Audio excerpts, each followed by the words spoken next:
Is it really coronavirus? Or is there something else lurking in the background, causing stress to so many people all around the world? Stay tuned to find out.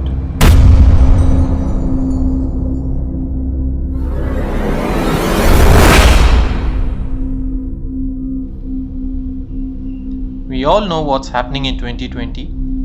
Press announces cancellation of public events, governments start lockdowns, people panic and go on mass shopping sprees, racism gets resurfaced and discussed on TVs. Hiding among these situations, there is something evolutionary which is even more dangerous than coronavirus.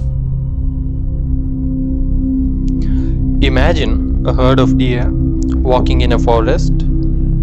Suddenly, one of them spots a tiger. That deer freezes momentarily but quietly sets off an alarming call and runs away from the predator. In a blink of an eye, all of them follow. Animal brains are hardwired to respond to threats. The amygdala, buried deep inside our heads, receives sensory data and detects stimuli associated with danger, then forwards the signal to other parts to coordinate defense responses. This is what happened with that specific deer. What about the others? None of them noticed the predator except this one. Then why did they escape? Their escape, however, was not initiated by lion's attack, but by behavior of terrified group members.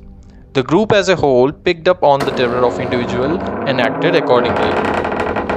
Like these animals, people are also sensitive to panic and fear exhibited by our kin. All of us are exquisitely tuned to detect each other's survival reaction. So, the thing we must be worried about now, more than coronavirus, is the social transmission of fear, as our predator is one among us and escaping by instinct will not help. Historically, there were so many cases of fear associated with many deadly pathogens and viruses, like the Great Plague of 1720, influenza pandemic of 1889, and the recent SARS of 2003. Due to global reach and instantaneous nature of modern media, fear is spreading faster than the virus. There is no way we can prevent its spread, but we can do something to mitigate it. Since it's a social phenomena, many rules which govern social phenomena also apply to it.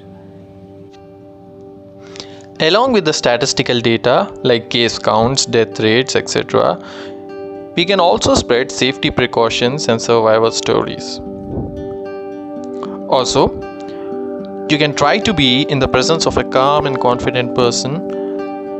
Example, if you take a child chased by a dog, he will be panicking until he sees an elder.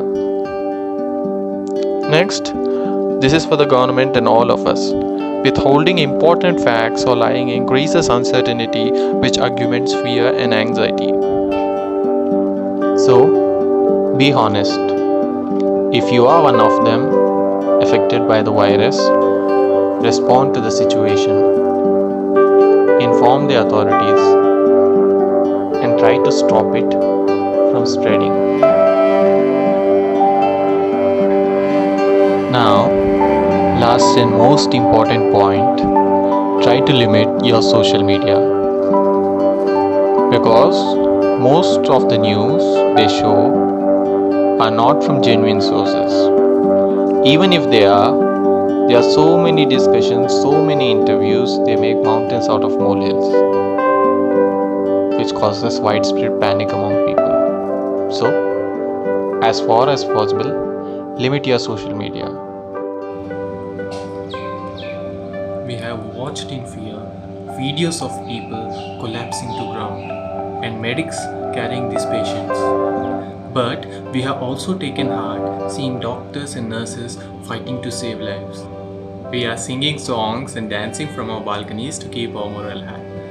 Perhaps in future, we will be remembering COVID-19 for TikToks, TikTok bans, Caribbeanity, sanitizing lessons, pollution-free space, and the importance of health in our life. Also, Don't forget, do not panic. I know panicking is evolutionary, but in this case it doesn't work. So do not panic.